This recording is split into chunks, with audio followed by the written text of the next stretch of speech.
All right, guys, so welcome to the first episode of the Cymatics show where it's straight up just me and Drew. So, yeah, it's going to be good. We've actually we've recorded 3 or 4 of these. But they usually come out like shit because it's definitely harder. Let me tell you something crazy. What? These episodes might be better. Yeah, I think that we can. Because think about the good stuff we talk to. We talk about hella good stuff all day. I think these are going to be fire. We can even talk about like the people coming in town, some of the, I don't know. Yeah, for sure. By the way, we're doing song feedback at the end of this episode. Song feedback and announcing all the previous giveaway winners from the Cymatics show. Yeah. And by the way, guys, this actually is a super special episode, and this is actually good that's our first two, because who else would no one could be in this episode. Yeah. But it's essentially, the day this is released is like 5 days from now. But the day this is going to be released, this is going to be Cymatics' 4-year anniversary. That's crazy, 4 years. 4 years can go by like that. I know. I can't wait to see like 8 to 10. Dude, thinking back about that, I feel like entirely different people. I know. Old Steven Drew knuckleheads. I'm like, our Steven. Our old conversations were probably so odd. But then we're going to go even deeper than that. We're going to go back to like, how we first got started with music. Drew's been now, how many years? 12 since I first downloaded FL. Damn. Yeah, 12 years. And then we linked up, and that's when I started making music. We were, working on a music project. We're going to talk about that. That was probably just after I turned 18, because that was like that. Yeah. Yeah, we were 18, 19. Oh, yeah, I remember we had I got a funny story already about when I was 19, and you turned 20. And there was something about being a young artist that we kind of liked. Oh, yeah. Because like XXY, those people that are young. And then I turned 20, and then you were still 19, so I said 19. I was like, dude, why don't you? Now it's not shit. Now there's like 12-year-olds making dubstep. That's funny. Crazy. But yeah, so essentially we're going to go into a bunch of shit about our backstory, because I think that a lot of people could also like learn some shit. Like, we were in the same boat as you guys. Like, you'd be surprised, like, like we were working on a music project, but we didn't know what the fuck we're doing the same knucklehead mistakes you see a lot of people do. Spamming out SoundCloud links, trying stuff. Like, I don't know if we were quite spamming. No, we weren't spamming out links. We weren't just spamming out links. We can't say we haven't sent out hey, check out my shit. Yeah, but we did it in a more strategic way. Oh, way more strategic, yeah. Even back then. Yeah, but we'll talk about some of that stuff. So yeah, we were going to go into the backstory also quickly, because everybody asked us how we met. Yeah, I don't remember. Like Shaw Park, like not the first time, but the era, like the time period. Yeah, was probably when we were playing baseball. Shaw Park. Yeah, probably like 12 years old, or maybe younger. I don't know. When did you start going to Palmer? 6th grade. So we probably met around that time. Yeah, 11, 12. Drew was a goober out there on the baseball court. I'll just throw it out there. Baseball court? Not baseball court. Fucking baseball park. Dude, Dallas's dad. That team was fucking. That was fun. That was a fun team. Dude, I'm pretty sure we had a fucking. We were sponsored by a liquor store. We had a liquor store right on the back of our shirt. We did have a liquor. Did we? We had sponsors. It was something funny though. For a minute, it was filet gumbo. Was it? It was feeling Dallas's dad's restaurant. Yeah, dude. Dallas's dad is always like, I kind of want to talk to Dallas's dad, because he probably has no idea. My Dallas said that. Dallas was like, dude, it's kind of funny. You guys should talk to my dad, because he probably has no idea what you guys are doing. That's funny. No, he doesn't know. So he was like, he'd think that's awesome. But yeah, so we played baseball together, and then, I kind of just went off for a while. You went to a different school, too. I went to a private school for a few years to play basketball. Got in trouble a lot. By the way, Drew played like serious basketball. Yeah, I was a baller back in the day. Like, now I'm fat. like playing like what is it? What was it? AAU? Yeah, AAU. High school basketball. I definitely couldn't do that shit. I tried for the basketball team, never made it, including your dad probably. Yeah, I don't think I made. I think Steven might have got cut. I wasn't going to. Not might have got cut. I wasn't going to bring that up. But my dad might have cut Steven from the team. Oh man, still scarred. All I want to do is play some basketball.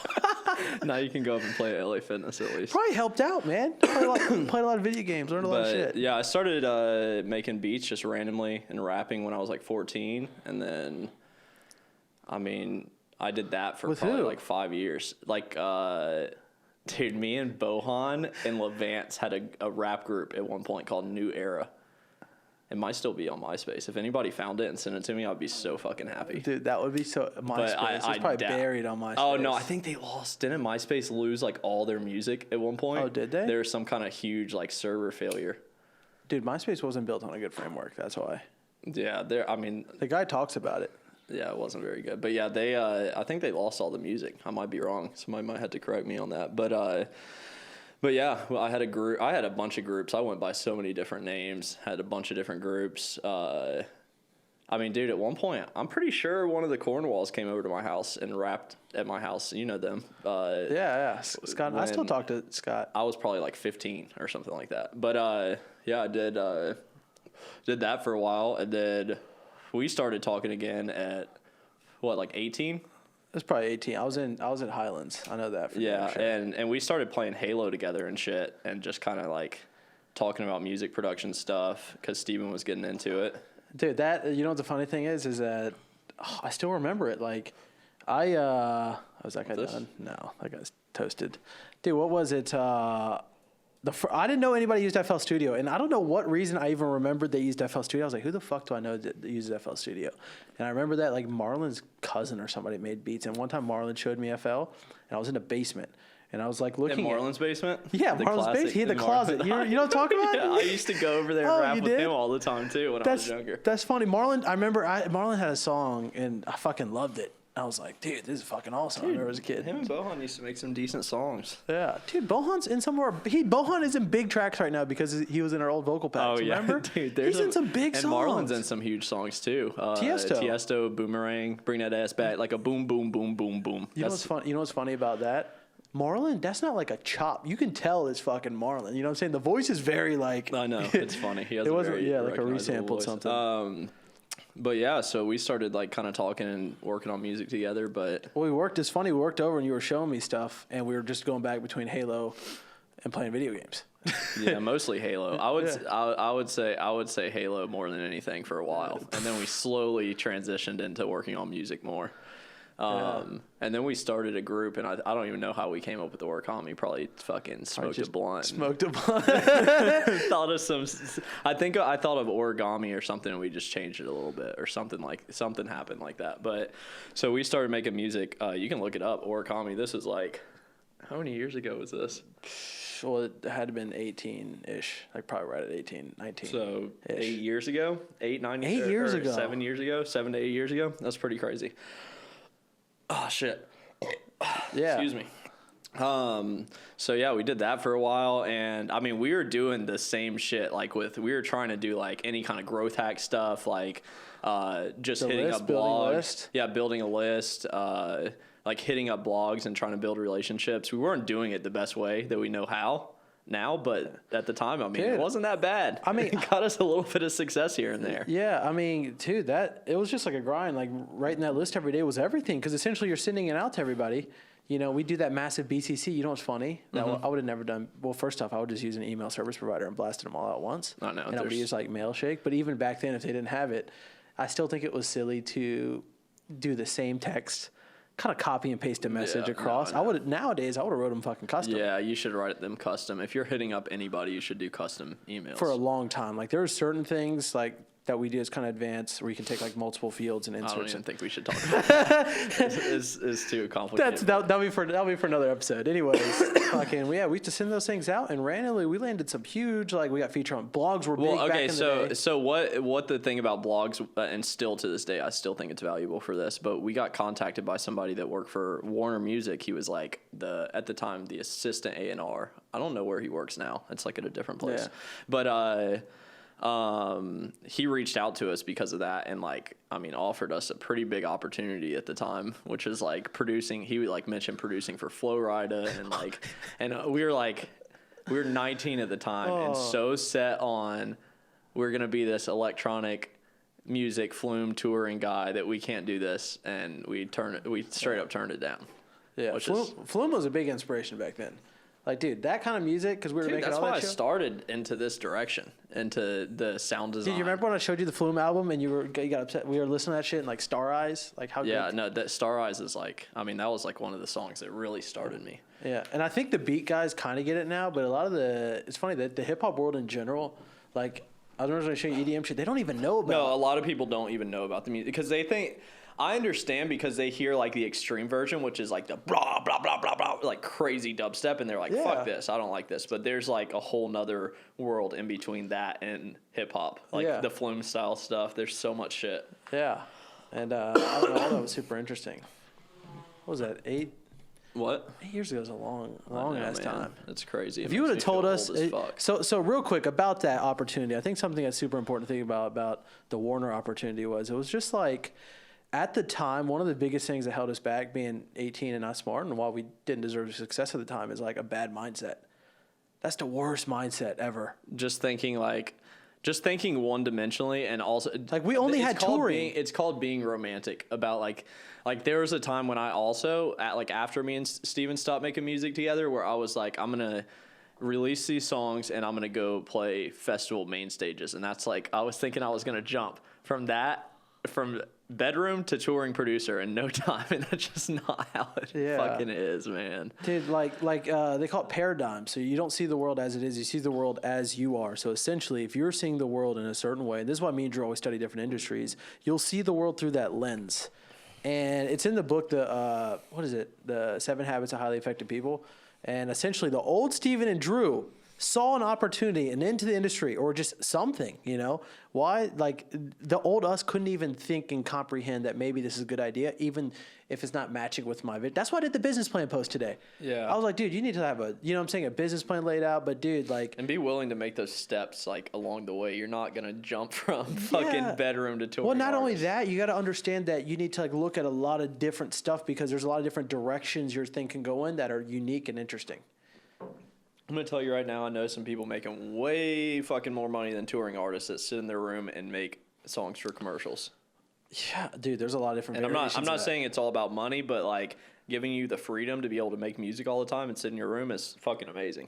Like, dude, I mean, the fact that I get to work on anything. Some of my daily hours now, because I'm kind of putting in a little time now because I think it's going to be awesome, but like playing with the MPC, you do it too. You get new software. Yeah. We can sit there and play with new software. I love that shit. Yeah, I mean, I spend a lot of time just like experimenting and doing random shit now. But I think so many people are focused on the next EP, the next album, the next single, the next music video, that they don't realize that the music industry, and this is why we're starting the podcast, the music industry goes in so many different directions. Mm-hmm. Like, look at Legion Beats, dude.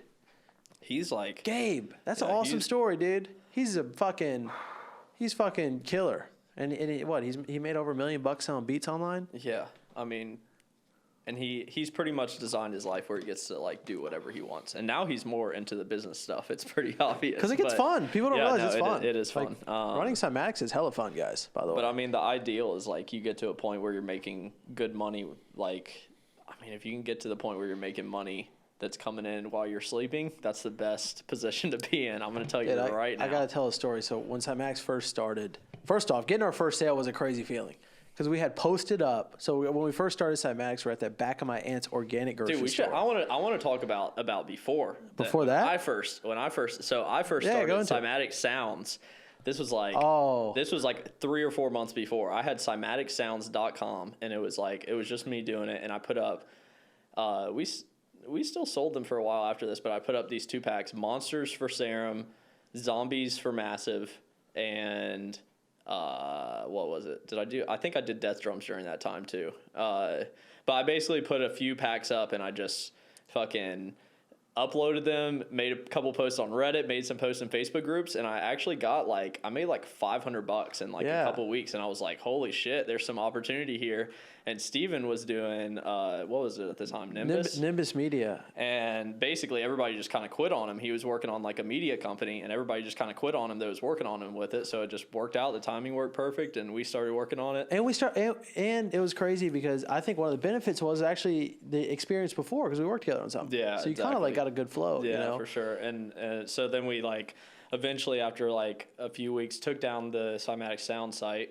And just relaunched LLC everything. Got an LLC and did everything the right way. Planned out that shit. Wait, let's talk about the business plan. I still have it written in this date on a book, a list of different actionables and stuff we were working on. I'm gonna. And it's still stuff like if you look at it, we were on the right track, and that's why we did pretty well. It was like stuff like collecting leads. We're gonna put out free stuff. Mm-hmm. That was a huge. I mean, that's everything now. everything. And free dude, stuff. even till this day, it's such a good strategy to think that people are just now starting to, like, not even now. I know. There's people that are still not Put thinking out the right free way. stuff for people. But yeah, that was one of the main strategies. We had to do simple things like get an LLC. We had to fucking set up website. We built the website on Cymatics. WordPress, which I would not suggest. I would do like Shopify. Shopify. Now. If you guys want to know good website. website builders, the website Cymatics uses Shopify. We've done like custom sites. We have 2 developers, full-time developers, and we still use Shopify. So yeah, keep it simple. Yeah, it's definitely way easier. Yeah, and it was just crazy because so now we gotten back to finally launching Cymatics. I still remember the day one. We went number one on, you and me both, I think, went number one on Reddit twice with 2 blogs. So with like, free yeah, stuff. so there's a massive tips that I wrote that's still on our site. Like 50, was it like 25 massive tips or Yeah, something? and it got like 600 upvotes on like one of the subreddits, which is Yeah. pretty fucking good. It's like good exposure when you're first starting out. Oh, and the other one was how we got 100,000 plays through Yeah. blogs and YouTube Yeah. channels, and we taught Which people our we just- strategy yeah, that we just talked our about. basic. Oh, dude, I forgot about those. Those are bangers. I mean, yeah, I did that serum one. I did a couple that did pretty good, and then we put out a Walmart pack that we had recorded during the origami time. Dude, full circle. I Like know. literally walking around Walmart. Shout out to Shlomo first off, because like, dude, the old Bad Vibes album we used to listen to all the time, like all those weird sounds. We got this recorder, and that's why you guys, honestly, I would say that's one of the inspirations today why we do Foley. I know it's funny, and it's funny. That's 'cause what it comes from. I still am going out and like recording sounds and making beats with them. Like Yeah. that's one of the main content pieces. I Yeah, do, yeah, so. exactly. Like, dude, that's so funny. But Dan, dude, you know what's funny about us back then? Back then, we didn't value the video side of shooting that content. We just got the sounds I know. and went to go do it. But imagine, because we thought the music was everything, and now I would have took realize turns. The music isn't everything. Dude, imagine It's- putting YouTube videos up I 5 know. years ago, We taking would've- turns we to would've it. done so much better. But Damn. But yeah. you got to think when you're doing anything creative, if you can document that, it's so fucking good. Like that's what we're trying to do all the time is like just document. Our I mean, even this conversations. podcast, this podcast is us documenting our conversations. But then, like, I mean, it gets way better with music. You can do so much shit. You can go Music out and like, industry- record shit out. I think in the music street. industry is really good. I think it's really good. I think people underestimate how good of a tier it is. Yeah. Like, you know what I'm saying? Because, like, dude, the public shits on the music industry. Let's be honest. Parents shit on music industry. I know. Like, friends, everybody shits on the music industry. And they don't realize that the music industry just hit the internet age, which has completely, like, shifted. Like, this whole Now mobile, every industry is good. The fucking no, not all of them. There's some that struggle in this environment, I think. And I got some examples. Okay, I'll bring up some examples of ones that you would never expect to do well, but yo-yos. You can. I guarantee you that you can find some extremely successful small yo-yo businesses like Cymatics. I bet you can go find them right now. Dude, Anything. I bet so. Well, video content would be so cool, yo-yo. Like there's anything that's like eye-catching for Instagram, Shuffling. especially Shuffling. Yeah, shuffling. I mean, There's some people with 1 million followers who do nothing but shuffles. Yeah, like exactly. routine shuffles too with a friend or something. And they make good money too, like on sponsorships and stuff. So, I mean, you can make money with fucking anything now. Dude, It's Beats by crazy. Jay Black, finger drumming. Yeah. Yeah. So after we launched, I mean, we made like, what did we make first month? 3,000 something. 3,000. So pretty good first month. 3,000, yeah. We were like, holy shit, we're actually making some money with this. Dude, that was crazy because like it felt like cheating. The fact that you are selling something online, it's a digital product, right? And then the store sells you automatically. It's working, and you That's wake why up. beats are another good one. That's Yeah. so it's so like the way that Gabe does it, and he has his funnel set up. If anybody is watching this and hasn't seen the Legion Beats podcast, go watch that one right after this because it's so fucking good. Dude, how hard, this is funny because kind of talking to Gabe, because I'm competitive sometimes. I talk shit. I'm like, because he was talking about the big launch he did, which is fucking awesome with Black. What did he do, 250,000? But I'm like, dude, if we came in the beat space, you know how fast we would tear up? I know. We could do. We would tear it up. We bought a URL a couple months ago just in case we decided to. What is it? I don't think we can say, just in case. Don't even say it. Actually, Now that I think about it, don't even say any of them because I'd rather just. we have some other businesses. That's funny. Now everybody's like, what is that? But yeah, then after that, I think the next big step in our growth was like Neil. Oh, best investment ever. So listen to this, guys. I'm Me and Drew we work really well together. We're similar people, and then at the same time, we're also different people. So like, I think our learning methods are a little bit different. I'm somebody who's watching courses, tutorials, YouTube videos, documentaries, fucking interviews, podcasts, audiobooks. I'm like constantly consuming shit, and it really helps me like learn. But Drew we'd both known about Neil, but he sent me this. It was like a workshop online or like yeah, that's what it was. It was like a workshop. And essentially the guy was teaching about websites, SEO, how to convert. And we already were big fans of Neil Patel. And you can look him up, by the way, neilpatel.com. Yeah, shout outs. Him and his team are amazing. But essentially, I think because this is an important investment, I think it kind of shapes the way you and me make decisions now. You know what I'm saying? And because not a lot of people will do this. So me and Drew, $3,000, we had expenses. We didn't have that much money. So it wasn't like a lot of money was in our pockets or anything. But so they had this service they offered for like, they don't do it anymore, but it was like $500 a month, which was insane. That's like rent, you know what I'm saying? Yeah. And at the time when we were making $3,000 between the two of us and paying ourselves a little bit and to paying survive. for the company stuff. Like, you know? So this was like a big deal at the time. And after, I think we made like what, 6,000 our second month or something. We made a little bit more, 5,000. It was like a five so something. Like, yeah, we were moving up a little bit, but still it was expensive as fuck. Dude, and we talked about this for probably like an hour about, should we spend this $500 a month? And now it's like we want to even ask each we other. essentially got access to talk to Neil and his entire team, and his team. The reason it's so amazing, guys, is that he was somebody who was going in, and he was so much higher level. I mean, 7-8 figure businesses type of higher level, and so making fucking millions. I mean, he made his first, I think, $250,000 in a year when he was like 16 or something. He's 30 something. So like he's so much been, higher level. Yeah, he's been killing it. And hanging out with those guys literally helped us understand a bigger picture and helped us skip years. Like, yeah, years in business. If you find that, it doesn't have to, obviously, it's probably going to be hard to do it with Neil, but if you can find with a lot of people, find that person that can just like guide you in the right direction. Aaron business. was kind of like that too. Even we didn't talk to Aaron that much. Like, dude, I talk to him, dude. I know he's not dumb. He's like very smart. You know what I'm saying? And he just runs his business like fucking awesome. Like seeing him as a role model, I think Gary's been. And the cool thing is with people's content, you can kind of get this if you follow them closely without meeting enough. them. Yeah, you don't have to meet them, but it does help to be able to ask them like specific questions. In-person mentors are good. Like, I mean, just having somebody to look at what you're doing. You can work for free for that person. You can work for free for that person. That's a great thing. Also, paying them, like if you pay them even a one-time like consulting fee, they'll usually talk to you more in the future, and it's a good way to intro. Yeah, fucking H3. We need some podcast tips. We will pay you. I'll send you this little clip from this clip is I'm targeting. I'm gonna say tag Ethan. It's funny. But yeah, so I mean, after that, we started launching products like on a more consistent basis because we realized every time we put up a product, we made more money. Yeah. So listen to this. This is kind of our success story. Is that music industry, this crazy opportunity that was sitting there. Everybody's like looking in a different direction. It was just sitting there, and then we went from 3, 5. It was like 3, 5, like 12, like 24,000. Every month was almost doubling. Like more and more people were like just loving all the free shit we're putting out. We were hustling on stuff, and literally within 7 months, we had broken our first $100,000 a month. That was crazy. Yeah, that's fucking nuts for 7 months. It was not what we were expecting. No, sure. It was like, tough to handle. Shit. Like it was kind of like mentally kind of crazy because we were on a roll, and we were just fucking slamming. But even like. Guys, when you bump into that, you can't actually operate that beast. It's kind of like two kids walking around with the fucking like tiger all of a sudden. You know what I'm saying?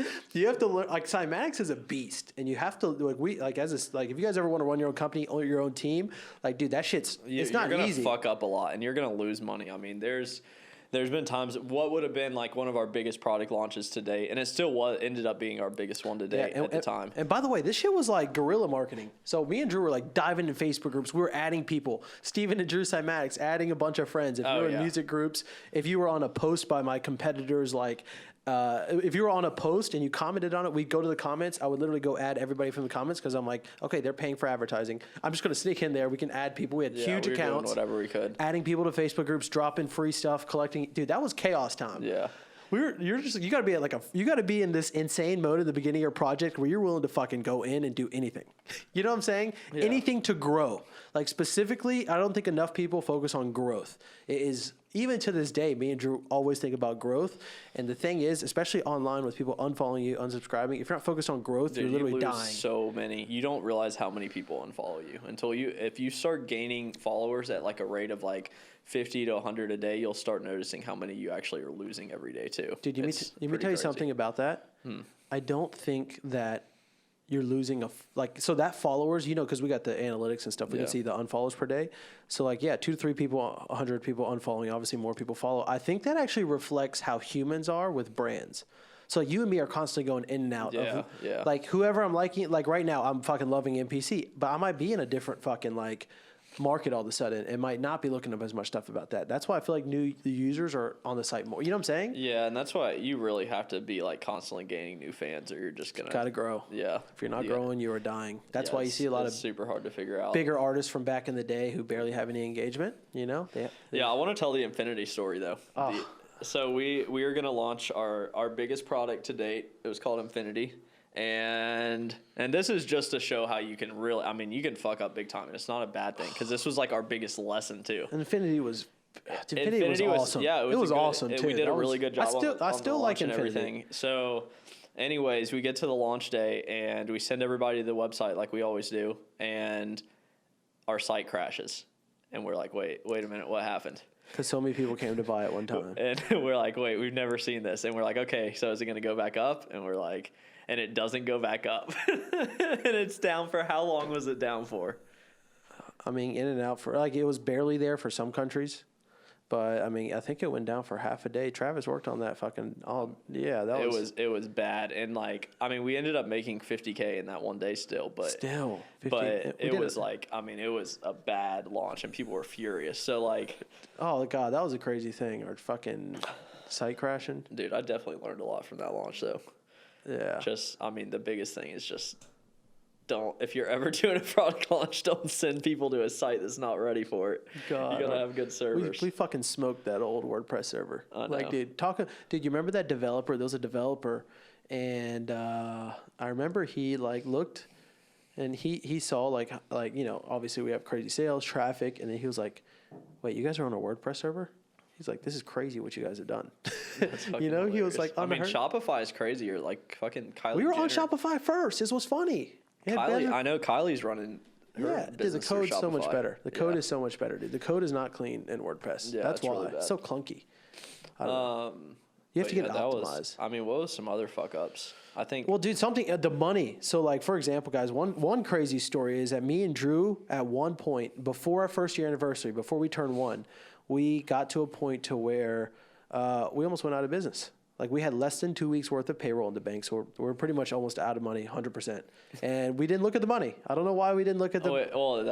We didn't study the bank accounts. We didn't track our money. That burned me to the point to where I'm religious on numbers. But so it didn't look at the money at all, which is very important in business. And the thing was, our anniversaries are going to the corner, and this one of our consultants, Vignesh. So shout outs to Vignesh on this because he fucking helped out a lot. But he had just kind of helped us put together this thing, and it was our anniversary. So we're like, let's do something special for our anniversary. And we did the anniversary launch. We launched Outbreak with a bunch of cool discounted offers and shit. And that launch ended up, I think that was the first time, Outbreak was the first time we made $100,000 in a week. Yeah. And but the reason that was crazy is that that's what saved our company. Yeah.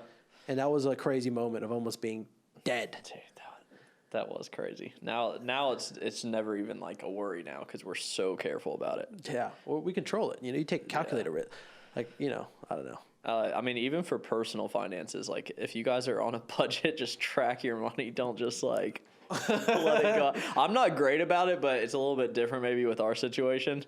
But especially if you make $500 a week, you better keep track of what you're spending. You can do a lot with that. You can do a lot with side jobs. Yeah, but you gotta keep track of it for damn sure. Yeah. Okay, so I think we should fast forward. Let me see here before I don't want to miss anything that was super important. I want to talk about New York and Gary because I think this has been that was probably so. Yeah, we just kept for that 3 years. We just kept basically launching products. Trying to built a bigger fan base. Yeah, trying to do internet marketing stuff, really going in the stuff that we talked about with Gabe from Legion Beats, all that stuff we went on for 3 years, and that's all we did. Yeah, and we learned a lot, but that is not the only thing, and that's what we're about to talk about right now, because that's like the foundation of everything we do. No, it's more the foundation was almost the music first. Yeah, the music first, foundation. The internet marketing allowed us to make money with it, but make money and learn traffic and how to build a brand. But then if you want to grow past that point, there's another thing. Another thing, and I would honestly almost say it's like more important than anything. And the first thing will help you kind of have some great success, but this was really separates, like, the people who kind of like are having some decent success online and the people who are big. Mm-hmm. And essentially, so what happened was we go to New York and we talked to Gary Vaynerchuk. This is last November, so November 2018. So the reason this story is special is because, once again, we're coming to a point to where, this consulting service, the 4Ds program, was $10,000, and to bring an extra person, which you're the camera guy, so we got half off the second one. It was like $5,000 at the time. So $15,000 total, and that's a lot of money. I mean, at a time, even now I'm just like, shit. That's a big decision, and we made the decision, and we're like, fuck it. Just like the Neil situation that helped us in the early phase, we said, let's do it. And it was funny because I think you said let's sleep on it, and I was like, when is anything like this ever worked out bad for us? And then we were like, fuck it, let's just buy it. That's true. And we just bought it right then. And that trip was like life changing. Like, even the content day we did there changed the way that we think about. It was our first time, like really you and me putting our heads in on content. Mm-hmm. Like, we've done little stuff, but never really like, the way we did it then, which is kind of like more how it is now. And it was funny because it was actually like more like around just like, because we had some business and marketing ideas. We kind of wanted to start potentially like a business company where we were doing consulting for other businesses and stuff like that. But and we shot content. We were just doing like talking videos all day and some random shit. But anyways, we bump into the man himself, the beast who really changed it, fucking Gary and his team. So just how Neil had showed us what what his type of world looks like at a higher level. Gary showed us brand. And we got to see not only what he was doing, but like kind of like the why behind everything, kind of like the different mechanics behind it. And and just that whole thing was fucking incredible. And what we realized is that, learning the foundation was awesome with, music. And then we go to like, obviously learning some of the internet marketing stuff. And then, but dude, what he taught us was brand. And essentially that's like, the difference between focusing on just sales and brand. Sales, like, let's sell new products. But, dude, when we learned about brand, which every artist should fucking really listen to this, especially, is that then you start thinking about long-term bets that take, not a short amount of time to pay off. It's like 10 years. Yeah. You're thinking about the 10 year. Making bets on a 10-year window, not on a fucking, I'm going to go play a giant thing next month, next year. We're thinking, what does this look like on a 10-year window? This podcast is us, and every time we invest in it, the time we sit down, we could be thinking of a new pack or something, but the podcast is like a move we made after that because we thought about how much video content. You're probably not even watching this right now on the YouTube channel, but the fact that we can pull micros for Instagram, like, boom, that proves it. This fucking clip proves it. Yeah, it's so fucking good, man. But like, it's just we learned the power of like content on social media and how you can essentially build relationships through all these different awesome, beautiful things like Instagram, Twitter, fucking, everything. Yeah. And since we came back, we started doing Instagram. Since then I've made 430 fucking posts on Instagram. Yeah. And that doesn't include Cymatics page and like Cymatics show page and all that. I made 430 posts. And me and Drew were at what, 0? Yeah. Less than a year ago. And now we're at what? What are you at? I'm at like 262. 262. Dude, the spree of fucking production videos go off, man. I know. People don't know. I started like getting back into them. So I'm like, okay. Because I noticed on that last one. Yeah, if you keep posting more content, you're going to grow faster and faster. But basically, we've gone from 0 to where we're at now, and like 250,000 followers in 9 months because of this. And this wasn't. Like, the thing is that, you'll make a lot of money if you get followers and shit. Like, sure, you can think of cool things. But it's not a short, like, it's not going to instantly, like, just boost your revenue, like, as soon as you start doing it. It's a long-term bet. And so what we've realized a lot of people would take away on is just focusing on building this brand, because long-term, people knowing you and your face is it's almost like insurance. Mm-hmm. Cymatics could go down right now, but Steven and Drew Cymatics still hold brand equity to do something. Yeah. Artist. That's how I always feel about it. A big artist, for example, could stop playing shows, but then still have enough brand to do cool opportunities, for example, right? If they couldn't, I think there's a lot of people that if they don't go play shows, they're going to be broke sitting at home and like have to go work a second job. And that's like a dangerous spot to be in. I think you need to get to the point where you can have cash. Yeah, have cash either way. Be practicing and learning about the shit you need to learn about long term. Because you can't, like, full-time job at a certain point, you have to have some strategy out of it. Otherwise, your time is going to take too much. Dude, that's the biggest thing. If you can even get it from full-time to part-time, it's so good. Dude, It's there's so some hard for so part-time many jobs people. that pay good. You know what I'm saying? If you're living Yeah. like your parents or like roommating up, there's some part-time jobs like I was a sign Or holder. finding a job in music, even if it's not super high pay. For example, like, I mean, if you're like some of our sound designers that work freelance, like if you're working like maybe 10, 15 hours a week, you're not going to make like a shitload of money or anything, but it's allowing you to make money developing your skills. Being which full-time, is like, having a career in it. Yeah, so like that is a huge help. So like figuring out ways that you can like, if you whether it's a DJ, whether it's doing mixing and mastering for people online, anything like that, where you can get into doing music instead of doing your job is huge. One-on-one lessons. Is One-on-one lessons is awesome. Dude, you know what's something I learned from that Parker guy? As I was like kind of looking up more into him, he was talking about the idea of like the 1 through 10 scale. And he essentially says like, look, when I started the full-time filmmaker, I wasn't one of the Steven Spielbergs, I wasn't a 10. He was like, I was just a 7. And I was pretty good at filmmaking and stuff. But what I realized is that the guys who are and this kind of applies to music, the guys who are the 8, 9, and 10s are actually the people that are really crushing it. For example, in the film industry, big director guys in the music industry, big artists and stuff. But he's like, hey, but those guys, they're not really interested in teaching. That's why that guy was crushing it. So that guy from the full-time filmmaker, he said he was a 7. But the thing is that when you're a 7, you still have the opportunity to help the 1, 2, 3, 4, 5, and 6 get to the next part. So one-on-one lessons, for example, like that's amazing because there's so many people. If you're a 5, there's still 1, 2, 3, 4. You could be doing beginner lessons or something.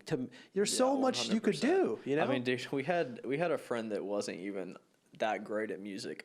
I think like 7 or 8 years ago, and he was teaching at a kid's like Ableton summer camp, and like to a kid, like you can teach them how to pull in samples and do basic shit, but like. Still a job. Yeah. Still a job in music. I'm not going to say his name and call him out right now, but that's good. It's not bad. Yeah, it's cool. I mean, dude, I think there's a lot of opportunities and sometimes just getting in the industry so you can start like kind of playing the game a bit, because you can move around, do all kinds of cool shit. What kind of books do you think have been the biggest? Oh, this is a good one. I'm glad you wrote down this question because okay, so guys, during the start, I think of. Yeah, it was probably right before Cymatics launched. One of the books, it was funny so when I read books, a lot of times me and Drew sit there and I'll tell him the ideas and we'll just go back and forth and different shit we learn and talk about. But the book Influence, The Psychology of Persuasion, was essentially this guy who did like a 30-year study on psychology, like consumer psychology. So like the one of the first stories was, this is also like a really good one. There's a lady at this store and she's trying to sell things and she can't sell this like jewelry. It's like a fake jewelry, like $20. Anyways, the boss leaves and says, hey, can you like half that? And for some reason she had heard wrong. And then she had actually doubled the price. So the boss leaves and the boss comes back after out of town with this jewelry that wouldn't sell. And all of a sudden it's all sold out.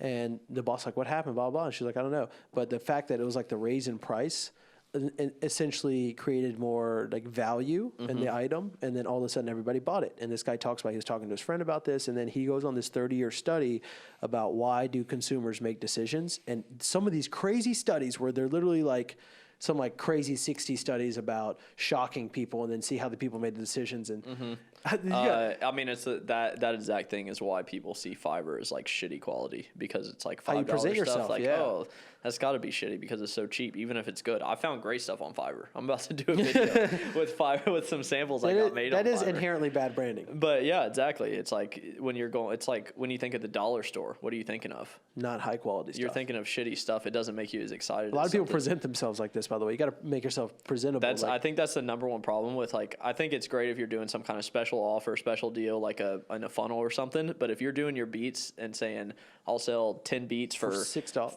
$5 or something, like because you're so desperate and you're just if you're trying to get in a price war with people, that's the worst thing you can do.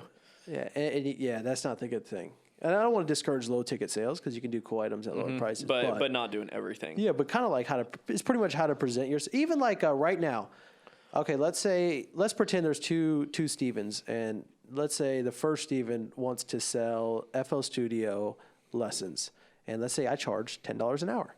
And the second Steven decides to charge FL Studio lessons for $1,000 an hour. In your head, instantly you think the $1,000 an hour is far more valuable because of simple psychology, and that's why that book's so awesome. If you hear $10 an hour lessons, you're thinking some fucking Who's McDonald's, teaching me? You're like, who the fuck?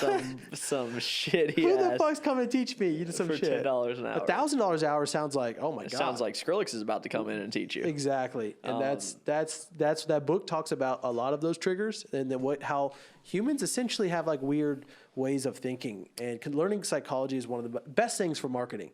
How much do we think about psychology and like social that's media? been huge. What's some other ones? Russell Brunson. Yeah, Russell Brunson has a book, .com Secrets, fucking amazing. What's some other books back in the day? There were some cool ones like Sam Walton. You guys should all buy this book. For me, at least, it was essentially Sam Walton was the founder of Walmart, and he wrote his whole story on his deathbed for $5. And you can buy it for $5. You can literally get it for right $5. now. And he wrote his whole story of how he built good ideas in there. one of the biggest. How about the guy measuring aisles? Oh yeah. So I think the story goes, Sam Walton, I think, did he get in trouble? He got thrown in jail. He got thrown in jail. Brazilian jail cell. He was in Brazil, and he was acting all weird, like in the aisles, like measuring the aisles, and they thought he was about to do something like. I think they thought he was about to plan an attack on the store. They thought he was crazy. They're like, this man is crazy. So they threw him in jail, and turns out he was measuring the aisles because he was trying to figure out if maybe this store in Brazil had figured out something that he hadn't figured out yet. And just thinking in that way, like just being able to study stuff outside of not having ego. Yeah, not having ego. This guy's worth $1 billion, and he's laying on the floor checking an aisle, measuring it just to see. That's like crazy. How do they have this store set up? I mean, dude, that definitely makes me like not like cocky about like. Yeah. Dude, I get good ideas from like smaller guys posting stuff on Instagram, like just like thinking about like even just post layout and stuff like that. You can get great ideas from everywhere. Dude, I get great ideas in random shit now, like hanging out at my aunt's house. Dude, that's why I followed a shit ton of artists.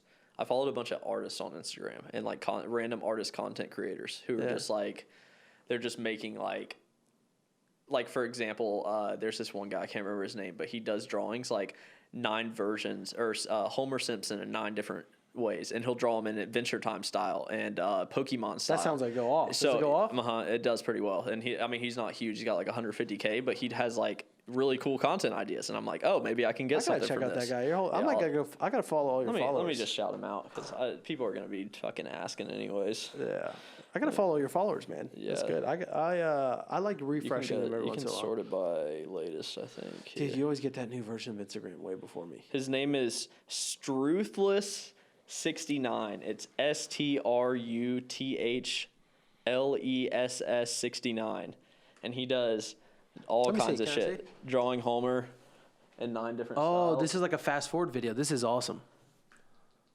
Oh wait, I have it on. It doesn't have to be fucking volume, unless it's cool. Yeah, I'm just. No, he talks. He talks shit. Adventure Time style. Oh, they're quick too and easy. He does like a little commentary.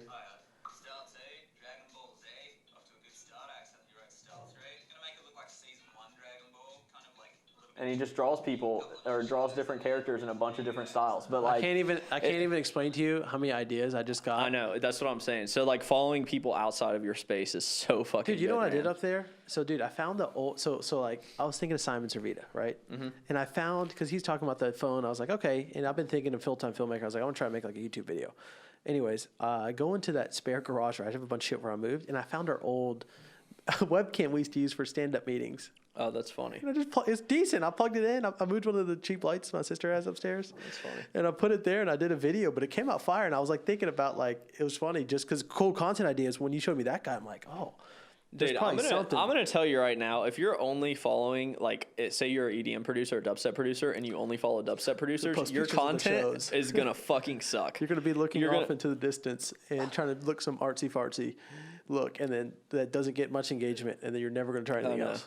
Because they're not the best at doing Instagram or doing content. They suck at it. They're great at music production. Yeah, which is awesome. But which is what you should study their songs. But yeah, study their songs and then try to implement stuff. Like our biggest thing is like pulling stuff from outside our space. So like studying like marketing space, studying like shoe websites. I'll go on and like swipe like, for example, Dollar Shave Club, like look through their funnel. I'll scroll through every single step of their product checkout.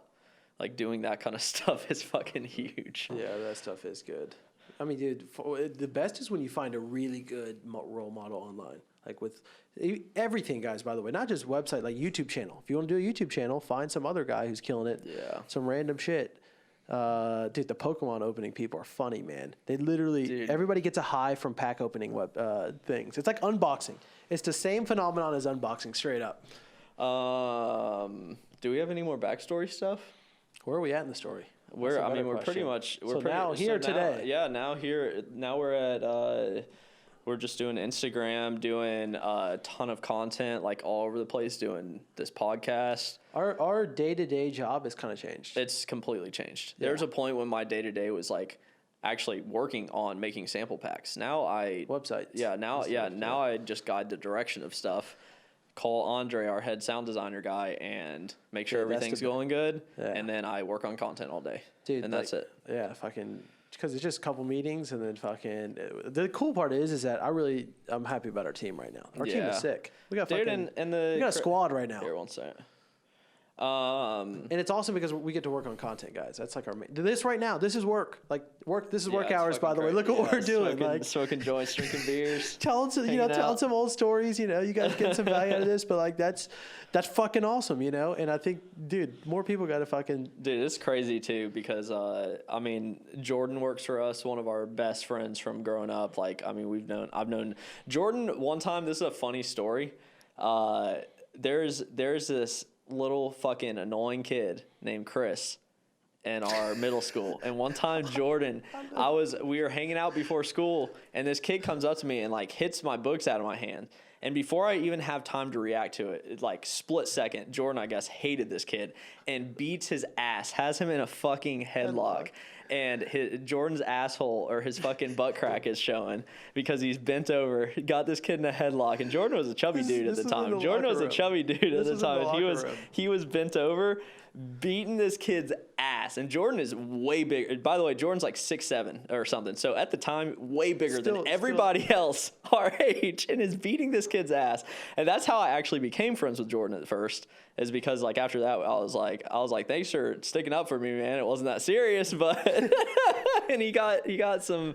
I think he got like two or 3 days suspension for or something like that. Jordan's not even in that. Yeah, no, he's out there. He'd be cracking up if he was listening to this. He'll hear it later. This might be a clip we tagged Jordan in. Yeah, this is fucking. It's funny, but yeah. So now, I mean, he works for us. His girlfriend works for us. His aunt works for us. That's fucking funny. I didn't even think about that. It's crazy, man. It's It's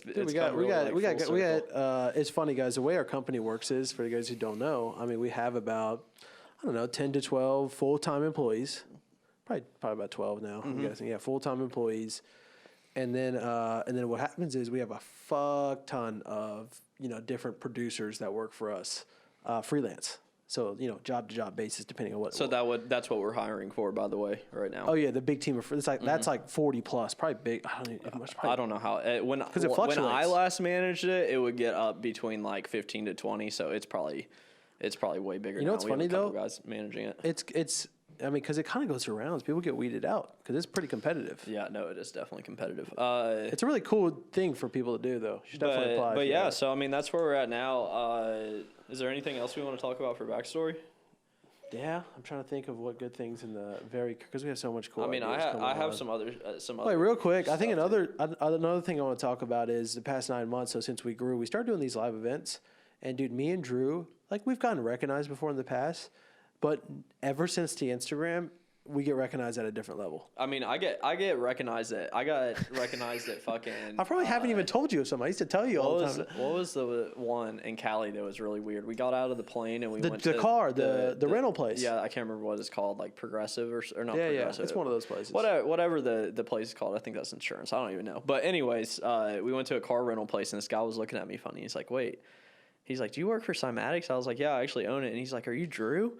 And I was like, what? That's so wild to me, that, like, getting recognized at random spots. I understand it like a concert or something, but it's weird that did not happen until Instagram. Happened at the beach. That's the power of brand. Yeah, personal brand too. Your face, like fuck the hidden face, dude. It happened on the beach the other day. I'm just walking out, and the guy's like, "I know you." That's funny. Oh, that one guy that was on your story, you know, and he hooked us up with the beach chairs. Shout outs to him. He hooked us up with the beach chairs, and he was just. And he was like, can I pick your brain for a bit? And I talked to him for a while. I was giving him advice and talking about what we should do. He's like a rhythm dude. We definitely get some fucked up people at festivals. Oh, walking up to us like all messed up. Dude. Tripping. I'm a huge fan. That guy was nice though, but it's all good. Awesome. If you're fucked up, you just let us know.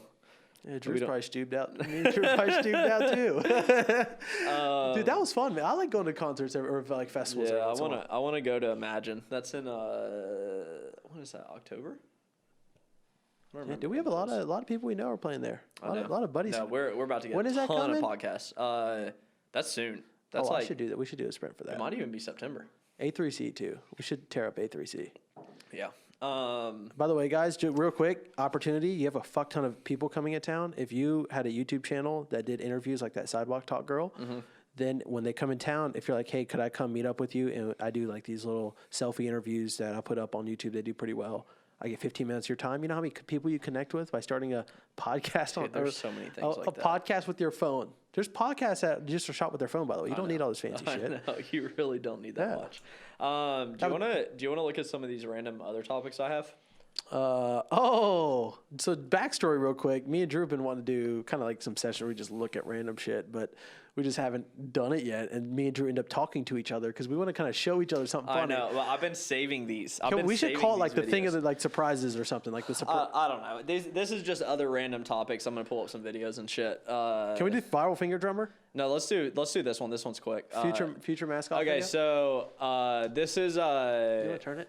Future, who obviously is super well known for Mask Off, was doing an interview, and I found out this about this song, which is like super in line with our like fuck it, just release your music thing. So here.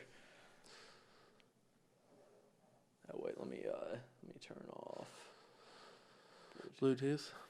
This guy was gonna be a hit because we wasn't gonna put it on the album. Oh, damn! How did it get on the album? Man, I didn't know after that. After it was already like #1, that's when I found out. He didn't know that Mask Off. Kind of released it as just. No, we put it on the album because it was the only album that it was the only song on my album that wasn't that didn't have the track out version. So when we was picking out my A&R, he was telling me, he was like, we're not gonna put any songs on the album if it's not tracked out. Damn. So I didn't ever know it wasn't. What a silly fucking thought that would have been. Oh, okay, so you thought it was gone for real? Yeah, I'm like, had a sample, but it was already a #1 record by that time. Explain to me what tracked out means. As far as is that? It's like you got the snare, you got the bass, you got it all. That's the only reason? Like on separate tracks. So they didn't want to. Almost didn't make it. It almost didn't make it. That's crazy. And so who has the final like? Okay, it's on or? At the time, that was my A&R. He had the final say so. I didn't know Mask Off was gonna be a hit because I think we it was looped. gonna put it on the album. Oh, damn. That's crazy. Dude. So he wasn't even gonna release that song, and that's by far his biggest. I think it's probably like 10 times platinum. I'm guessing it's like 5 or 6 times platinum in the U.S. I mean, that's fucking his biggest song to date by far. Like that's what people know Future for, I would say. Besides like maybe Codeine Crazy and some of his like mixtape songs, but I mean, dude, as far as his hits, that would have been a major fuck up to not release that. And that goes along with like our fuck it, just release your music. Like, yeah, just go for it. Just put it up. You don't know. Like, I mean, when I released one song since we started Cymatics, it is called Holy Grail Do Remix. You can probably find some upload of it somewhere. But yeah, but when I released it, I mean, I uploaded it randomly when I was at Starbucks one day just because I was like, fuck it, I have this song. It's sitting here. I know it's a good song. But I put it up, sent it out to a couple people, showed it to some of my buddies. And, I mean, it ended up getting reposted by like Louis the Child, Suicide Sheep. Fucking got 1 million plays in like 4 weeks. Yeah, I got in 3 weeks. 3 weeks, yeah. In less than 3 weeks. It got deleted right at the 3 week mark, but it got 1 million plays right before it got deleted for copyright because it was a remix, obviously, and that's when SoundCloud was cracking down like fucking crazy. But I mean, I was just I made a lot of connections through that song. Yeah. Like, I mean, I got in contact. I think who else was it? What's that one guy's name? I can't remember. So I got in contact with this Big Future bass guy at the time, and we've done some stuff with him since then. I mean, it was definitely like a good experience, and it was just like, fuck it, I'm just gonna throw this up. It got number 2 on Hype Him. Yeah. It was like right after A-Track song. Also, number that's 2. that's some of the help of having the fucking email list. Remember, know. there was like we did a little. I mean, we did a little bit, but we weren't that big at the time. We were pretty small still. This was the December that we started Yeah, I Cymatics. remember. So we launched it in August. This is that December, so it was only a few months after. Yeah, but on a Hype Him chart, and you have an email list of like 20, 40,000. Oh, dude, imagine now. But now Hype Him, and the thing is, you got to listen to the song all the way through, and they're watching out for people being sneaky. Yo, what's up, guys? Me and Drew decided to edit this in. It's actually going to be our anniversary surprise. Right now, if you're listening to this, you're going to get a free $25 you can use in the Cymatics store. No, you don't need to buy anything actually with this. You can use it on whatever you want to. We just want to give back because you guys have been so amazing. So use the code BIRTHDAYBASH at checkout, and you'll get a free $25. There's only one per account. And by the way, we're only going to be running this for a little bit. So if you're listening to this, definitely finish watching the episode, but also like go use this thing, because if you try to use it a year down the road, it's going to be expired. If you use it, hell, like a week down the road, it's going to be expired. So make sure you use this as soon as possible. Anyways, thanks for making this, past 4 years absolutely amazing. Without you guys, honestly, Cymatics would be nothing. And yeah, let's get back to the show. It's not sneaky, but they don't want people doing that type of shit. Even if you have a social media account that's you, Yeah, still that's true. Theoretically, It's the same thing. It's just not it's not incentivized. Yeah, It's not incentivized. But yeah, at the time it was a pretty cool thing, and just like fuck it, just throw it up. A lot of songs I feel like are like that. But Yeah. this next thing I was gonna show is actually way cool. That's an awesome clip, man. I want to repost that clip on Cymatics. Yeah, it's cool. Because I didn't repost it because I was gonna fucking show you. Oh, because you were going to save it? I know, because I wanted to show it to you. Okay, so this is cool. This is actually one of Jay Black's friends. So this guy posted this. I don't know if this is the original post, but excuse me. Too many beers. Anyways, this guy's just finger drumming. It looks like he's in a fucking like work van, doesn't it? Doesn't it look like he's in a work van or something? I don't know. Look at that smile on his face. Yeah, and dude, he just looks at the camera. Did it the go whole viral? Time. Yeah, so here I can just play it. Just play it.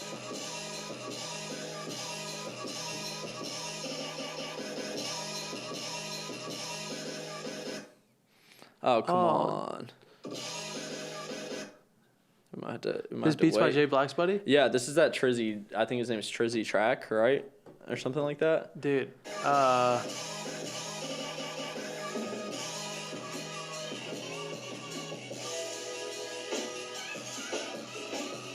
So this is like pretty fucking fire beat, but this thing went viral as fuck.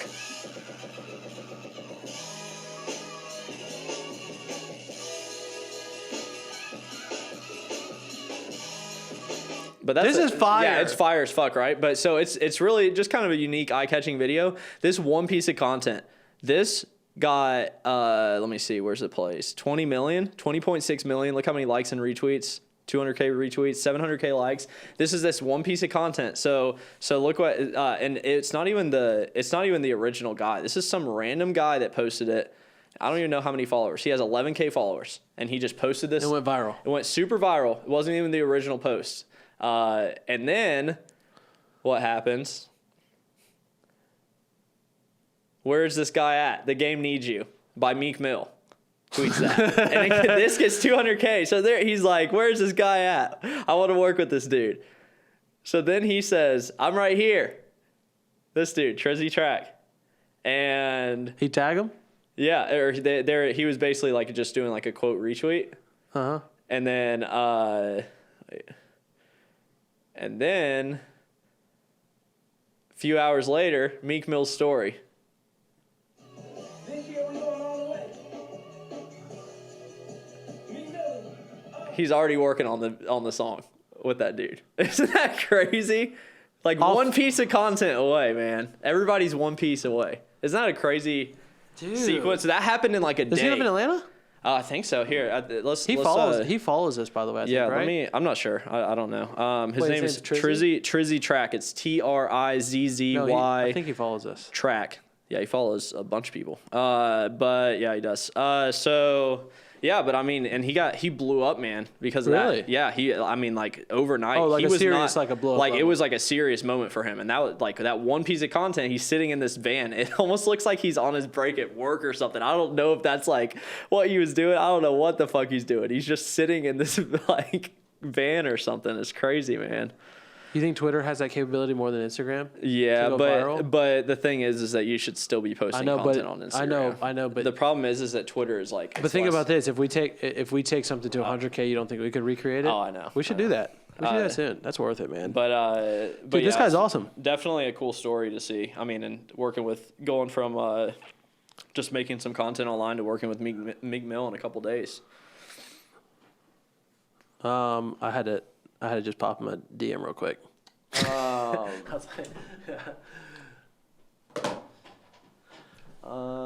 we want to do?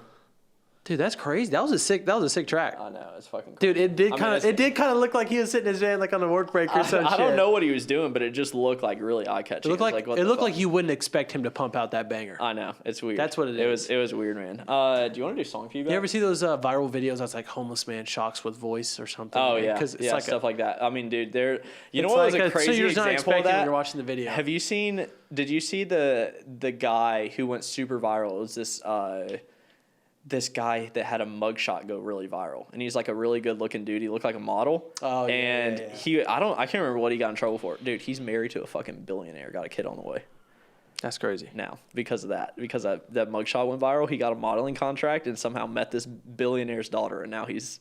I was like, what? That's crazy. I saw that the other day. I was like, that's nuts. You want to do song feedback though? Oh. Song feedback. First time ever. Are we playing on speakers? Yeah, turn- let me yeah, let's turn it on. I get it. First time ever. Song feedback. Let's go. This is funny. Should we point the mics away from it? Or does it not matter? No, actually, it listens through the mics, doesn't it? I mean, what I'll probably let's listen to it. I'm gonna skip around a little bit for this. Can we give a quick? Let's give a quick rundown. You know what I'm gonna do? So, by the way, there's going to be a link in bio. We have a demo page up, right, to submit your demos. Yes, I'm gonna screen record this. Yeah. So real quick, we fucking. Actually, we don't even need to. Yeah, we don't need. You can hear Beats by J Black. You can hear. You could hear it fine. Yeah. And people can go check it out too if it's a public song. You can submit demos, but just keep in mind, me and Drew are going to give 100% raw. If you're sending us some trash, we're just going to be real. If you're sending us something amazing, we're also going to be real. And if it's pretty good, it's whatever. But like at the end of the day, I'd rather this show be about real reaction. We're not going to roast the person per se. Yeah, and this is our natural reaction. We haven't listened to these. We might roast him a little bit. We are roasty nature. I'm not gonna roast anybody. We're not going to roast anybody. I I might roast somebody. Okay, let me close out of this. So we're only gonna listen to like 30 seconds, and I'm gonna skip. Like if your song, I'll listen to like maybe the first 10 seconds or so. Hear the little intro, and then I'm gonna skip to maybe 10 seconds before the drop where I see the basses, and then we'll listen through. So we can do more, guys. Yeah, because like I mean we can't sit here all day and listen to songs. So if something's real saucy, let it ride. How about that? Yeah, but it's still not gonna ride for too long. If you pull something like that guy. Okay, if it's real crazy. Do we know the genres or is it just random? This is just random shit. Oh, wait, real quick, I'll say who this is. This is Ictus Beats. Let me see what his... Yeah, it's Ictus Beats. It's ICTUS Beats. We'll link up all these. Yeah, we're gonna put these... We'll in the YouTube notes. We'll put them on there. maybe even edit into the video or something if we're feeling saucy. Okay, Ictus Beats. Spacey.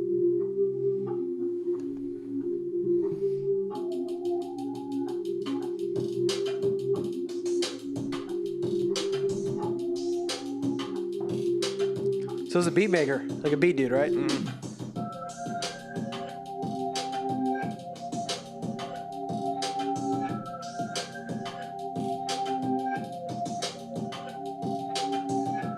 It's not bad. Yeah, this is pretty fire. Yeah, it's not bad. I mean, At first, it was I thought it was a little off because it sounded like because it's so reversey. It's because I skipped to a random spot like when the drums were first coming in. But But then, I mean, dude, that sounds pretty fire, man. I mean, I would have to hear like more beats by here. Let's just. All right, Do beats usually have more low end? I mean, it sounds like the acoustics in here are really bad. So Dude, they are. So we'll get it better for the future. But it was good when the insulation was out before we finished the basement. I'm listening to another one of his beats real quick. This one's called Midnight. Oh wait, let me. Same guy? Yeah, same guy. He's getting the double. This is uploaded 12 days ago.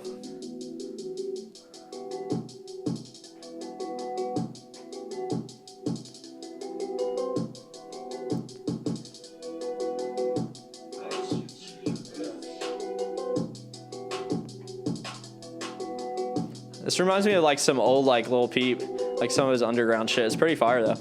But yeah, I mean honestly, I would say the biggest thing is maybe like work on like your drums. That would be the one thing, like making your drums like hit a little bit harder, cause like.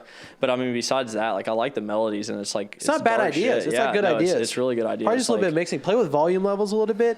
Cause like you can really get like I think a lot of mixing work done even just from better like a little bit better volume levels. But I mean overall I like the ideas in the tracks a lot.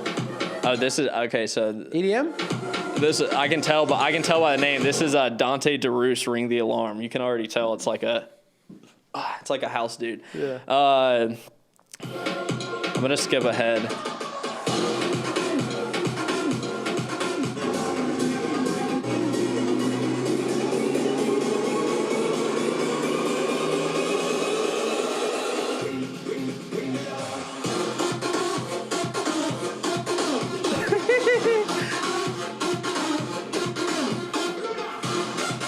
That's pretty tight. Yeah.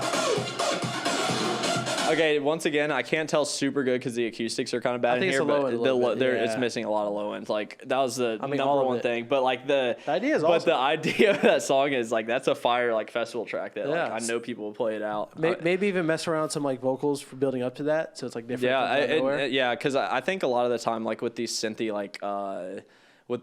house tracks, like they all kind of just start like blending together. Not saying this isn't like this is pretty unique and cool, but like it just sometimes needs like a vocal to set Dude, it if you got apart. a fat low end on that, like you have some kind of background vocals, but they're not catchy. Like it's or not, also this not in the isn't- front. You got to bring them Yeah, up. but also they're just not like it's not like something people are really gonna remember. Like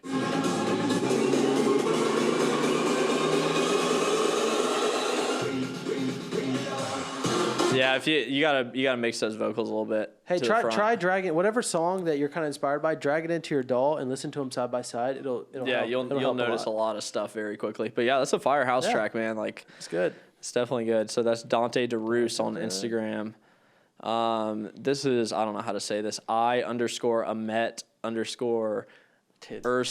Make easy usernames. Yeah, that's another thing. Make your Please. username pretty easy. Not too crazy. This guy's name is Crow on.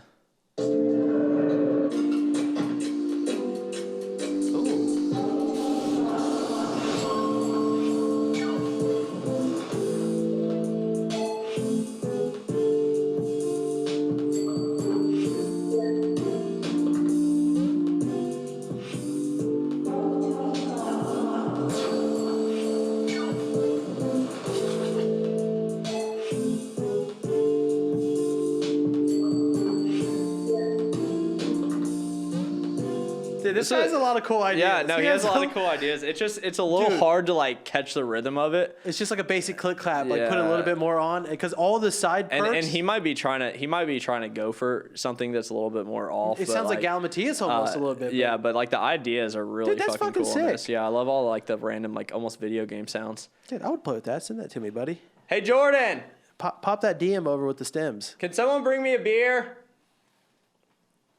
Can you bring me a beer? Jordan, if there's anything else to drink, I know the waters are gone. Dude, I really you should have a beer. Yeah. He has cool. It's just the drums. That's all it it's is. just to me the drums are a little bit. I think the like, ideas are cool. Like the yeah, sounds are fine. I think Drums are a little bit too. The bass is fine. What would you call it? Too wonk without the kick clap holding it together a bit. Like Yeah. that strong, like kind of. Even And if you that's look, probably what he was going for. It kind of feels like that. listen but to it's still- Galimatias. He does similar type Yeah, of music. Galimatias is a great reference. For this Yeah, kind of like a music. perfect dude. I like. Especially mix wise, his fucking mix is so good Dude, for a chill producer, man. Dude, It's the so small good. video. I don't know if you watched his videos, but the videos he posted, and the way he was kind of doing sound design and stuff was like super, like awesome, but very wonky. It was like stuff I wouldn't expect to work. You know, slide that guy over here. Slide to schmy. Appreciate it. We're just chilling in here. Yeah, we're just doing a schmodcast podcast. You had a feature earlier. Yeah, we talked about you. Not a good story. Oh, George's gonna A funny story. Should we not tell? All right, yeah, we'll we'll keep going. We're gonna keep going on song feedback. Okay, this is Amrik. Dude, I don't know what this name is. Amrik Biku. I don't know how to say it. I'm sorry, man. We're gonna put it. They'll we're gonna have link everybody it. will be in the notes. I think it's Bilku. Bilku. That's what it looks like. Bilk who. Okay. What if you're way off?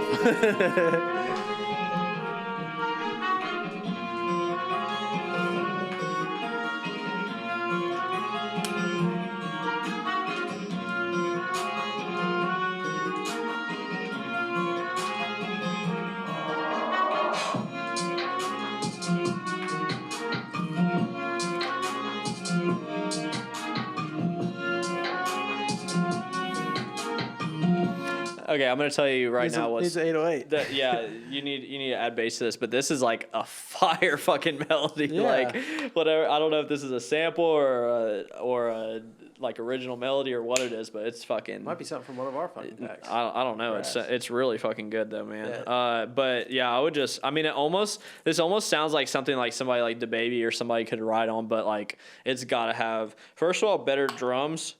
The drums just need to hit harder, and then be like a little bit more. Like each drum should mean a lot. Like every single sample needs to be like a impactful sample. If there's like a perk shot, it needs to be like there for a reason. And it sounds like you're kind of just adding a lot of drums to fill out the mix when you need to focus on like the super. I don't know how to describe it, but well, like the number one thing I would say is that like literally find literally the 10 songs that you like the most. Listen to like what Drew's talking about. Like listen to all their kick, snares, and percussion, and you could literally spend time referencing a handful of samples and then finding similar types of stuff, even in our free packs or some of our packs. Like so, you have a reference. You're like, okay, let me find that style of kick, and once you have it, you'll get better at like sample selection, and just simply picking better samples will probably like literally improve your mix like tenfold. That's it it. needs 808. Or it sounds like an intro to it. Yeah, exactly. So That's cool idea though. Yeah, for sure. really good idea. Okay, the next one is Tantris Music Official. It's a song called Transcend. Hey Jordan, if you're gonna stay in here, can you close that door? I burped so many times on this podcast. Sorry, guys. What if you get a burp counter? I know. Like the Wiz Khalifa counter every time he said. Yep. On Joe Rogan. Yeah. Okay, this is we can't do this one. This is the light song contest. We haven't announced the winners on that. I'm not gonna do feedback. We'll cut that out. But we're not doing feedback on light song contest. Sorry. Sorry, buddy. He'll never know who he is or she. This is same thing. I don't know why Mark picked these out. We've already done quite a few. Dude, maybe not either this. I don't know what your schedule's looking like, but either this week or next week, I want you to come to that Monday Night Garage event. The Controllerize. I'm gonna play something if I go. Oh, you should play something. But I got a set. I got a set ready. It's more of the just the vibe of the place is some really cool shit. You know, it's playing people's songs. I realized that, like, dude, it was interesting, man. I think you're gonna like that going sounds over cool. there. Okay, so this guy's name is Vincent Ruhl. It's Vincent Ruhl, and this is called Nothing in Their Way. Little jazzy piano there. Did he play this? I don't know. If he did, it sounds good. Yeah, if it did, fuck yeah, you got some talent, bro. It reminds me of shit I used to make with Caleb. How you make me feel so close. This guy's fire. Feel so close to you. How I just loved you the most. Since I saw you the first time, it's true. When two people I'm gonna fast forward a little bit. Miracles just happen. I mean, dude, this is a really good song. It's He's not got- like super my style because it sounds like it kind of stays. got in this, talent. but dude, that's You singing. know what I would do? I would grab it and I would fuck around with the vocals. I'd like wave tune Yeah, it. I don't think that's what he was going for though. No, obviously. But yeah, I mean, dude, this He's sounds got fire. talent. I'm Hey. about to listen to another song real quick. Wait, just can 'cause I, I'm can I just? interested to I hear have a it. quick feedback thing. Yo, dude, if you're this good, you know, it seems like you got some natural musical born talent. You should be doing as many covers as humanly possible Mm-hmm. on Instagram.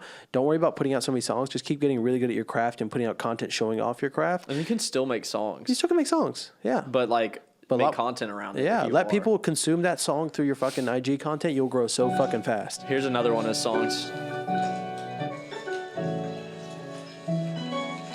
Sounds like a more produced thing. Ooh. This is fire, man. I like Keep this playing guy's stuff a yeah, lot. keep playing this.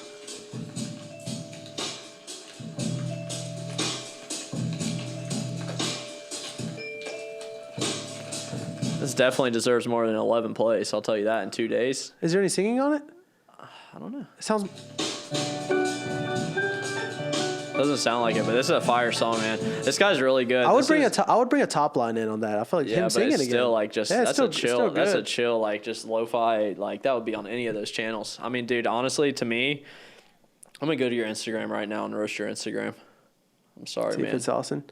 Is he saucing? What if he's like? No, he's not. He's posting. Okay, I'm gonna tell you right now. Post more of this right here. I haven't even watched this. Post more Video of view this and cool content, like not just this, but with cool headline and stuff. A lot less of this. Yeah, don't fuck looking Like artsy. not, and- like dude, like it's a great picture of you, but like it doesn't.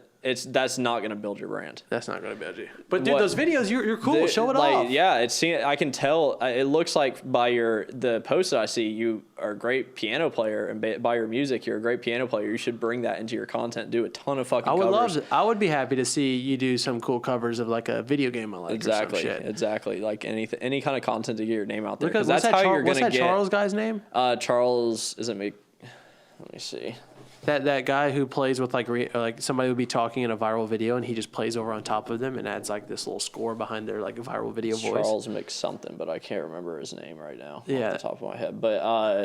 But yeah, I mean, just reference people on YouTube that do covers and stuff. Here, let's check his YouTube. There's some good shit. We're digging in on this feedback. Well, hey. We're giving you feedback all over the place. Yo, Yeah, but like the so- good news is that you have potential because of your talent for sure. Yeah, no, that's huge. that's I think why I'm that's learning the NPC right now. so 'cause like it's awesome I go content. to your YouTube. It's a bunch of like this, like your song, your song with like a picture of your album cover isn't gonna do that well. Now you turning that into a content like a content piece, like playing like live playing that song or something like that, doing some kind of cool video around it, that will actually hey, work. real quick, fuck the song with the artsy looking art cover. That's what me and Drew were talking about being too romantic. Like, because everybody does it. Everybody does it. Everybody Doesn't does work. it. Even people who kind of have had some level of success still don't do it optimally at all. Like you putting out 300 pieces of content of you in the studio, showing off your craft, jamming out like the guy in his car. I can tell this guy's good. He Yeah, should be- he jam should be out, making bro. tons Show. of I want to. content. I don't want to hear about your talent. I want to see your fucking talent. Exactly. You know what I'm saying? And I then don't you're care. gonna. That's what you don't realize too is that so many opportunities open up through people seeing that content. All of a sudden, you'll have a singer hitting you up. Hey, I really love your shit. Yeah. And it's some person Show that me, knows don't somebody tell me. else that can introduce you to somebody. Like it's so fucking good. The human brain loves video. Loves so to consume video. Definitely. My biggest feedback for you would be your songs sound good. It's just actually get your stuff out there with content.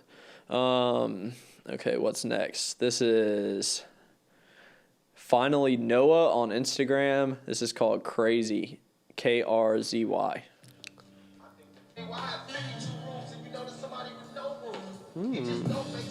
Don't make dollars, don't make sense. But what's making dollars isn't making sense. Love lays in the heart of an I don't know. Is this guy? Did you produce it or is he rapping? love for another. Respect. Like I don't know. What am I giving feedback on? Is it the? They're both pretty. Let's sing the song in general. Let's start with the production. That's the first thing because I think. Let me check this guy's profile. I think this guy. Is a producer? I think this guy's a producer. That's what it Does it seems say like. produced by? Because that's usually. No, but it says featuring. Yeah, you're probably right. I don't know. I'm not sure. I mean, so first of all, I really like the beat. This is like definitely my style, but I would say, I mean, with the vocals, like, I can't wait for a cold. they just don't fit on the beat that well because they're just not mixed that good. That's the biggest problem. And I'm assuming you're probably, I mean, obviously recording at home and stuff.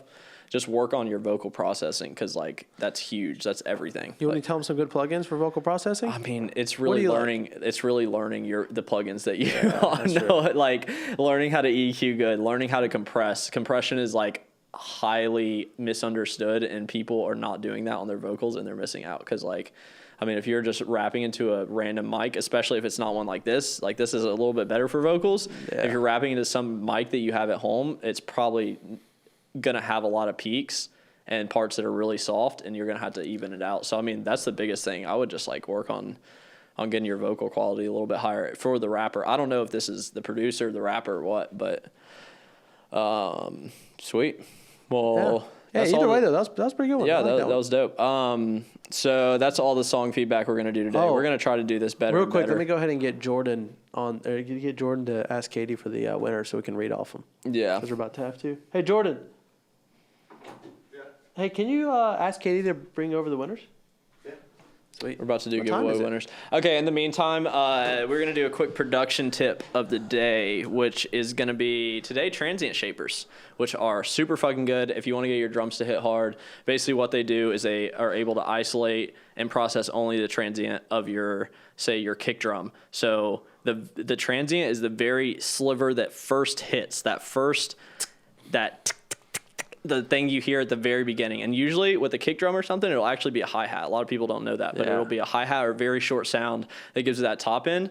But you can actually enhance that with Transient Shapers. And I mean, dude, it's so fucking good. The best one that I've used personally that I really like is Shack Audio Transient Shaper. But this one by Kilohertz, what's it called? I think it's just Kilohertz Transient Shaper. Oh, excuse me. Yeah, it's just Kilohertz Transient Shaper. It's this little transient shaper, and I'm pretty sure it is super fucking cheap. And pretty much everybody should have a transient shaper in their, it's $39 in their toolkit because, I mean, it's so fucking good for getting your drums hitting hard. So, I need to start using Transient yeah, Shaper. I mean, more. dude, for getting, especially if you're making like, Doesn't Steve Duda have one? I'm not sure. I thought does he he? did. No, he has OTT. I don't think he Oh, has. yeah. Here are screenshots of all. Cool. Can I stay your computer for a sec? Yeah. Because we're going to go into it in a second. But yeah, definitely try out Transient Shaper if you haven't yet because it's super fucking good. Okay, we're gonna do giveaway winners now. Yeah, so you guys have been waiting. So guys, by the way, we do a lot of giveaways, and to clarify, because everybody's always wondering when the giveaway winners will be announced on every post. Always, if you just go, as you keep reading about it, we always announce when each winners will be posted.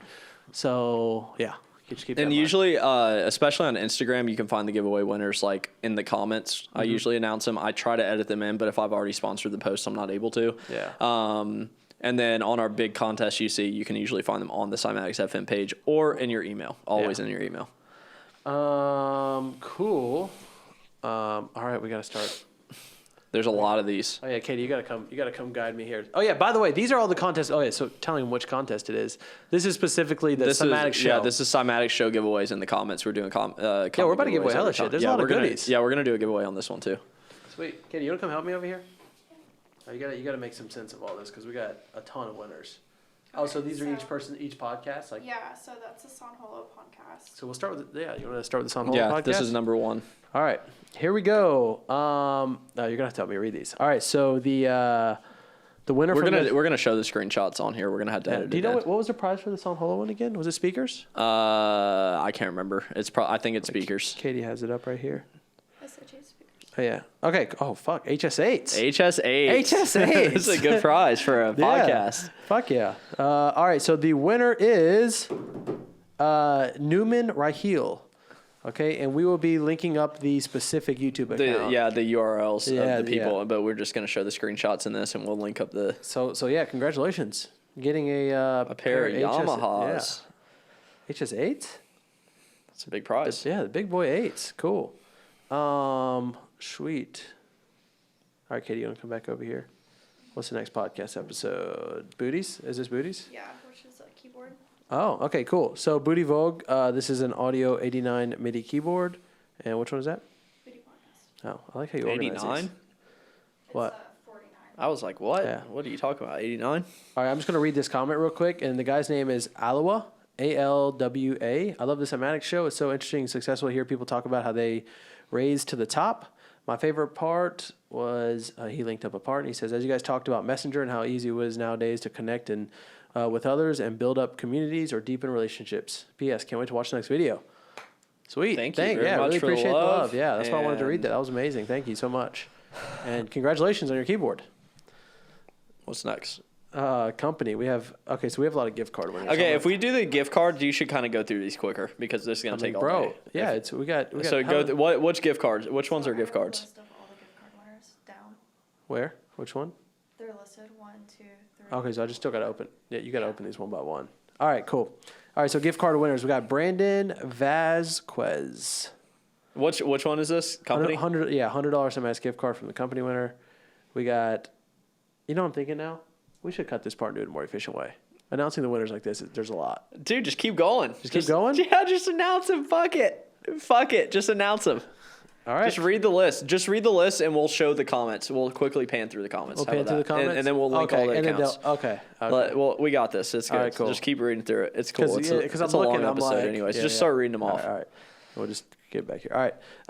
All right. So the next winner on the company episode is Taya Damal. Okay. Hopefully that flashes on there. Sorry if I butcher your name. That's how I was feeling. I need to get this to Drew. He's a better reader than me. All right. The next winner is Justin Gossett. Hopefully I said that correctly. Appreciate the support, Justin. Oh, yeah. By the way, thank you, everybody. If I haven't said that yet, I seriously appreciate all the comments.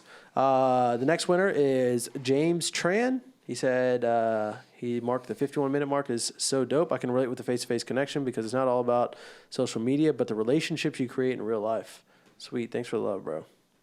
I like reading some of the comments. Just 'cause You can they're read kinda- some of them, but don't read all of yeah. them because I got to go home soon. Drew's like, you motherfucker. All right, the next winner is Kazuya. Cool. Now the Henry Fong podcast. Is this gift cards again? Yeah, it's 5 gift cards. Yep, $500 gift cards. Okay, cool. Adam Black, you're the first winner. The second winner is Quahog Convo. Hopefully I said that correctly. But it's QUA Hog Convo. Oh, man. Reading internet names is fucking always funny. All right, so the next winner for the $100 gift card is Zbanez, Ziebanez. Congratulations. All right, the next winner is Marcus Manderson. That was an easy one. The next winner is Please Not. His username was Please Not. PLS. All right, so we got Bonnie and Clyde, same thing. Bonnie X Clyde podcast episode. I feel like everybody's listening, Drew, and they're like, "Oh, come on!" And it's like lottery ticket because you're like waiting. Dude, I wish we didn't have to post the winners in the comments because it's more fun listening to it. Like Yeah, it's kind of fun listening to it live because people are sitting. It's like it reminds me of the giveaways we do. Yeah. Hey, by the way, guys, like we're gonna keep doing giveaways on this show because we're just gonna do them all the time. Because why the fuck not? All right. All right. So this is a $100 gift card. You said. All right, it's for lifeless humans.